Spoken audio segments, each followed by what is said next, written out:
Kaya minsan, kahit maliit na problema, no, lumalaki. Kasi, minsan ang pakikitungo at pag-deliver ng salita at pananalita hindi maganda.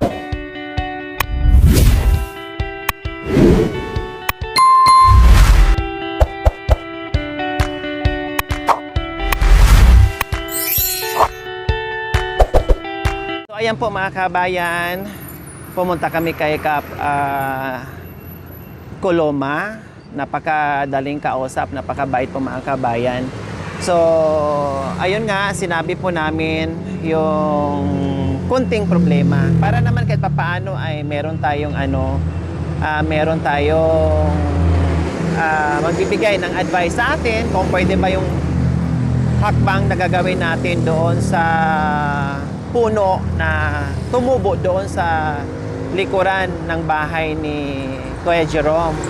Kasi nga, hindi ko alam kung may problema sila ni Jerome, ni Princess doon sa kay nanay, no? Kasi may naririnig ako na parang hindi daw sila magkakasundo. Kaya sabi ko ay magpaalam pa din. Kung nag-away man kayo, kung meron kayong pinag-awayan, no, meron kayong hindi pinagkakaunawaan, so segregate muna natin 'yon. Siyempre ito, kahit nag-away kayo, or kahit hindi kayo nagkikibuan, no, ay magpaalam pa rin tayo para naman kahit papaano nandoon pa rin yung respeto doon kay nanay. Kasi siyempre sa niya yon, sa lupa niya yon. Yon nga lang, kahit sabihin mong nasa lupa niya mga kabayan, kung ito naman ay nakakasagabal sa property nila ni Kuya Jerome, ay hindi maganda, 'di ba? At ito naman ay tulad niyan, pag lumaki yung mga kabayan, pag hindi yun natanggal, possible po 101% na sirain talaga yung pader na magiging kwarto po nila ngayon. Then, kung hindi ito tanggalin mga kabayan, kawawa, yung kanilang bubong kapag bumagyo, umulan, ay ang bagsak po ay doon sa likod mismo ni Kuya Jerome sa bahay nila. Kaya kailangan po talaga ay tanggalin siya. So ngayon nagpaalam ang mag-asawa, sabi ko kayong dalawa, kayong magpaalam kasi bahay nyo yan eh. No, ako ay tumutulong lang. Bahay nyo yan eh. Para naman respeto doon na kayo ang nagpaalam. O kahit sabihin natin na hindi kayo nagkakakibuan, okay lang, no problem. Iba namang usapan yun eh. Ito iba namang usapan. Magpaalam kayong dalawa. Kaya inutusan ko yung dalawa na magpaalam doon. Dalawa sila humarap. Kailang ang matanda ay nagbitaw ng salita na ayaw talaga niya, no, at sabi pa nga niya ay kahit magpa-barangay pa daw. Kaya ang ginawa po namin, kumuha muna kami ng advice kay Kap at pinakita muna namin yung sistema, no, sa kahoy na kung saan nakatayo, no. So pinakita muna namin ni Kap yung picture. Ayun, nakita ni Kap at sabi ni Kap, basta wag lang kayo lumampas doon sa bakod na yun. Sabi ko, opo Kap, hindi po. Kahit yero, kahit 1 inch po dyan mga kabin, hindi po kami lalagpas. Susunod kami sa boundaries sa pamahay, no, para hindi po tayo nakakalamang or hindi tayo nakakadisturbo sa ibang property. So titiyakin po namin yon, no. Ang problem nandito mga kabayan, kasi hindi talaga pwedeng hindi tanggalin, kasi paano ang yero, paano ang pagtay sa yero, plus lumagpas na talaga sa bakod nila ni Kuya Jerome. Kaya ang gagawin natin is papayag man si nanay o hindi, no, ay walang magagawa si nanay. Kailangan talagang tanggalin po yung kahoy at nagpaalam naman na tayo ni Kap. Kaya maraming salamat po Kap Coloma. Napakadaling kausap, napakabilis kausap at walang mikos-mikos ay pinayagan tayo na alisin yung kahoy po mga kabayan. Ayan. Okay, puntahan ko si nanay. Ako na ang kakausap. Pon po. Pwedeng pumasok. May aso. Baka may aso.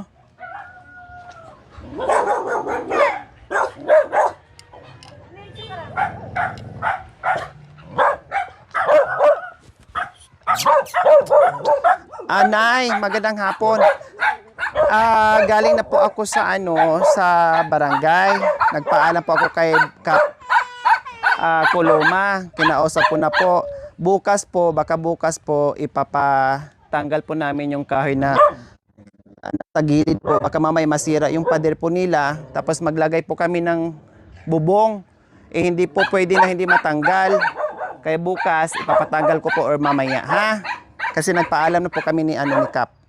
Doon na po kami galing. At saka yung harapan po, pinalinis ko na rin po sa kanila. Pinalinis ko na kanina ba, Jerome? Nakakuha sila ng 2 garbage bag. So pinalinis ko na sa kanila at pinagsabihan ko na rin po na wag sila maglagay o magtapon ng basura dyan. Ano naman ang ginagawa nila kasi kaya minsan na ako sa kanila. Lagi sinasabi ko, huwag naman diyan basura. Opo, tama po kay Nay. Kaya ako kanina, talagang inutusan ko na po Hindi ko gusto din yung mga style nila. na alisin nyo. Bahala na kung basura nyo or hindi. Basta nakatapat nyo, ayusin nyo, tanggalin nyo. Ilang bisis ko na sinabi, hindi na lang 5 bisis. Kaya ngayon, Jerome, kahit ako na may-ari ng lupa at nandoon sa tapat nyo, magagalit at magagalit din ako na lagyan nyo ng basura o tambakan nyo ng basura. Sinasabi sa kanila, may pickback sa akin. Sinasabihan pa ako na, mangkukulam ako. Hindi maganda. Paano mo sa kanya? Hindi maganda. Bakit may ganong... Binigyan ko daw ng sakit yung asawa niya. Oh, bili mo naman yun. Oo. Nagagawin sa akin. Ibang usapan na yun, Jerome. Hindi din maganda. Siyempre. Oo. Matutuwa ka ba? Opo. Naintindihan ko po yun, Nay. Kahit kanina pinagsabihan ko. Wala akong problema yan. Bigay ko. Wala Opo. problema sa akin. Pero huwag naman ako gaganon to. Wala naman akong ginagawa. Tama, opo. O, diba? Oo. Wala namang problema. Ngayon ako kausap ni Nanay, walang ano. May problema sa akin. Opo, kaya nga nagtaka ako kanina, sabi ko, magpaalam kay ni Nanay doon. Kasi alam naman ni Nanay yan. Parang ayaw nila. Sabi ko, kayo magpaalam dapat. Dapat ang ganda sana pag-iusap. Hindi. Opo. Putulan daw ho namin yung... Ganun ba yun? Ano po bang sinabi na kanina, Nay? Putulan daw ho namin yung kahoy doon. Walang pwede bang... Hindi, kailangan marunong. Putulan namin yung kahoy doon sa... maano daw yung... Paggawa. Opo. Dapat, pwede ba putulin na namin yung... Tama. Kasi sagabal po doon sa... ano, Tama. kami. Opo. Putulin daw ho namin. Putulin daw ho namin. Kasi ano daw yung... O, dapat sila nakikiusap. Tama. Hindi yung ituturo ka. Tama. Kaya kanina sila, kasi sila may-ari. Ako magsisikan demotion lang ako. Dahil, Magtanong ka dito. Wala kang anong tao. Kung nakiusap, magbibigyan ko, wag lang ako yung gagawin. opo. Pero sinabihan ko na po sila, Nay, na pinapulot ko na. Kung nakita nyo kanina, 2 garbage bag. Sabi ko, alinisin nyo yan, tapat nyo yan, bahala na yung gilid dyan, bahala na yung gilid. Bago nangyari na andyan tayo, marami silang basura na naman dyan, sinabihan ko. Tinanggal yung iba, iniwan yung iba. O, pinabayaan ko. Ang mga basura nila, mga damit, andyan, tinatampa. Ngayon pinatanggal ko na po, Nay. Wala na po doon. Ang natitira na lang, yung mga nagkalaglagan ng mga dahon, opo. Kaya sabi ko, wag na kayo dyan. Di bali, Nay, pag once na natakpan po yan, talagang tuluyan na hindi na sila makapag tapo ng basura dyan kasi papaklose ko na po yun eh. Talagang wala na. Okay po, Nay. Salamat po, Nay, ha? Okay. Wala Okay naman. po, thank you. Salamat po, Nay. Dito na kami. Parang ganito lang po yun, Nay, eh. Sinasabi, bakit pinaantay nyo pang lumaki? Tanggal ko yan, sa kabila. Ayaw naman maggawa ng mga yan. Kaya sisipag sila. So yung sa likod, tanggalin para makamili ano yan. Hindi nga nakagawa yan. Sige po, Nay. Salamat po, Nay.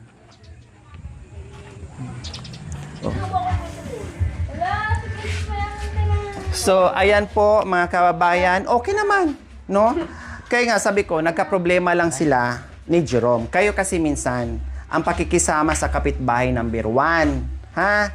Lalo na pag matanda at nakakatanda sa atin, number 1 is marunong magpakumbaba at marunong makiusap ng maayos at respeto higit sa lahat. Kaya minsan, kahit maliit na problema, no, lumalaki. Kasi, minsan ang pakikitungo at pag-deliver ng salita at pananalita hindi maganda. O dapat kanina ang sinabi nyo, Nanay, magandang hapon po.